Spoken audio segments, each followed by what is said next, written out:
Hi, this is Friday the 9th of December 2022. This is the Democratic Alliance Labour Report, the weekly Labour Report. Thank you for tuning in. Please share this where possible and let us have some feedback with regards to the content.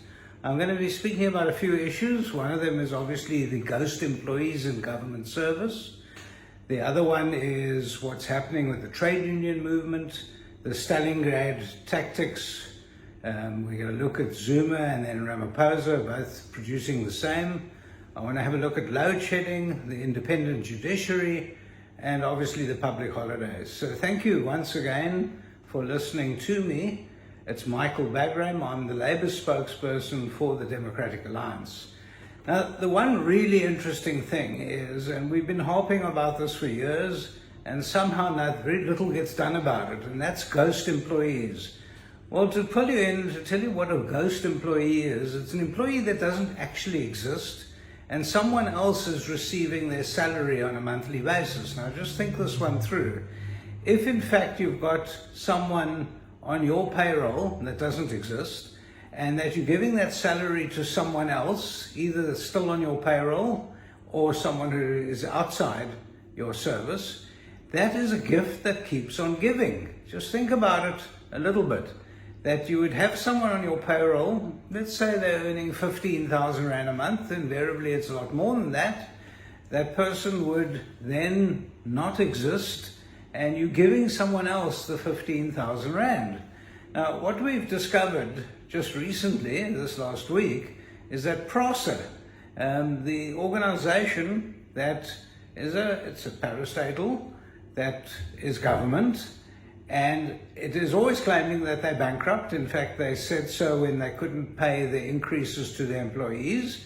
Well, they've got thousands of ghost employees in their employ. What they don't tell us, and we've got to get to the bottom of it, is how long have these ghost employees been in their employ? How many years? How long has this been going on for? Is it 20 years or is it 3 months? More likely the 20 years. And so what happens is that the salary goes through every single month for this person. They take up a post. We always thought PRASA was overextended and they had too many employees. Well, in fact, they might have exactly what they need and that no one is in fact productive, but all the others are ghost employees. They're not real people, but they're deducting PAYE from them. UIF, compensation fund. These people are getting bonuses. They take sick leave. And when can you imagine? There's normal leave. All that gets paid out to someone else. Or when this latest event happened with PRASA, we found that a lot of people then went and resigned. A lot of real people in the employ and resigned. So what's happened over here is clearly with this discovery of over 1,000 ghost employees, there had to be people on the inside who were working with the people who were receiving the salaries. So there must be backhanders paid to others. And so someone in human resources, or a few people in human resources within PRASA, had to be part of this. Obviously people in senior management had to be part of it. And obviously other employees who were working the system had to be part of it. And a lot of them resigned. I don't think they've got to the bottom of it. And we need to do a lot more work. Now, within the Democratic Alliance government, you would never find anything like that because we run a very clean and very, very secure administration. And so you don't find that in the Western Province. You don't find that in any of the entities under the Western Province government where you hear of ghost employees. I mean, it's really weird that you would see this all the time with state-owned enterprises. And for the last 10 years, we've seen it time and time again. It keeps coming forward that there are ghost employees. It's absolutely amazing. Who then collects the pension for these people when they retire or when they die? And they've obviously over years they've had to die off some of these ghost employees and then claim the pension, whatever's been accumulated in this. And who's complicit? It must be HR, it must be senior management. We need some people to start falling on their own swords, and we need some disciplinary action to be taken. I'm not going to stop there. I will pursue it. I will push for it. It's something that we'll take up very strongly in the new year in 2023 with the Department of Employment and Labour.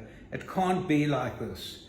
Well, we've also had some big events, the unions, and it's interesting what's going on.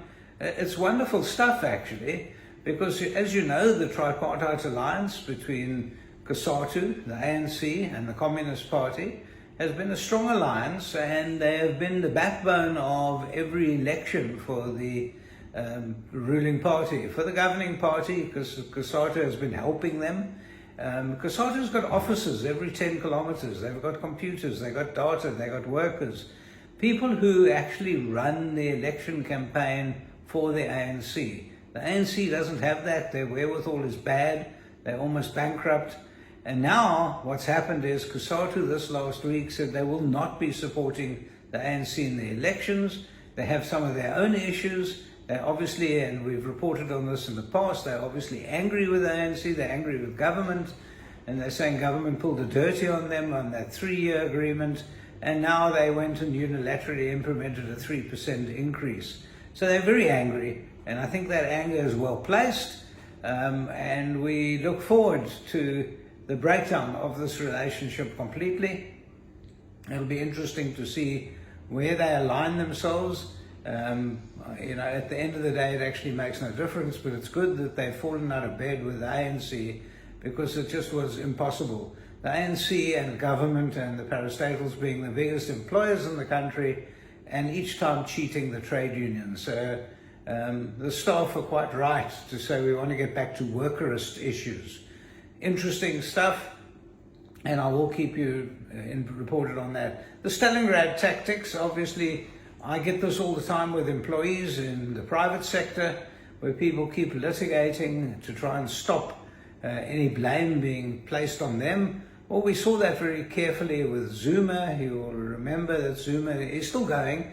He's just actually been turned down. He asked for leave to appeal against one of his cases, one of his 24 cases, and the Constitutional Court have turned down that leave to appeal. But we're seeing exactly the same story being repeated now with Ramaphosa over the Fala disaster, where clearly there's an enormous amount of guilt that has to be placed on his shoulders.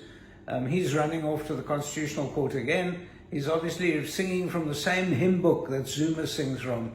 This was the man that was supposed to look for clean government.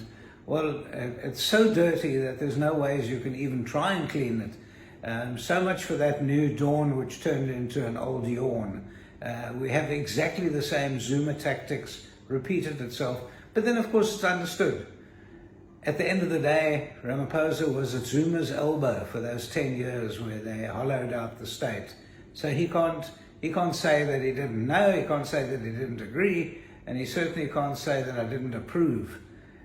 So there we have it. He's following the same Stalingrad tactics. Well, load shedding, we've got it in a big way now.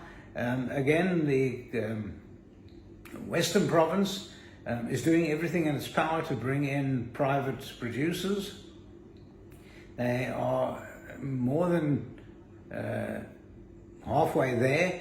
We are hoping within the 5 years that Mayor Jordan Hill-Lewis of the Cape Council offered to try and take us right down 2 or 3 levels. We're already down 1 level.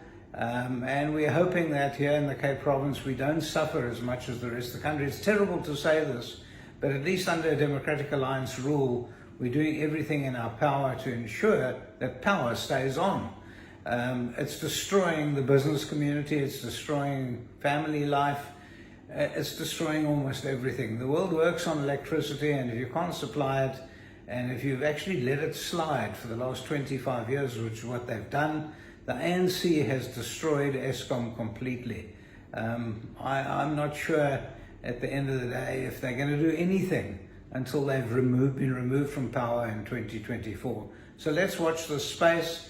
But the load shedding is, unfortunately, and I'm at the forefront of that, I'm watching companies retrenching, I'm watching the production falling, and I'm watching some companies saying, well, we're going to bring in our finished goods from elsewhere. It's very sad, but it means we lose jobs here. Interesting, there are 2 trade union umbrella bodies, there's COSATU and SAFTU. Well, what's happened is the police union have now walked out to SAFTU. There's big trouble within the policing. But there's trouble within the workforce of South Africa. Numbers are dropping, the trade unions are under pressure, and they're saying, all the trade unions are saying, that we need to get back to workers' issues, forget about the politics. And I agree with them. It shouldn't be a political issue. They shouldn't be having their leadership looking for spaces within the ANC to fill up the list for the new government in 24.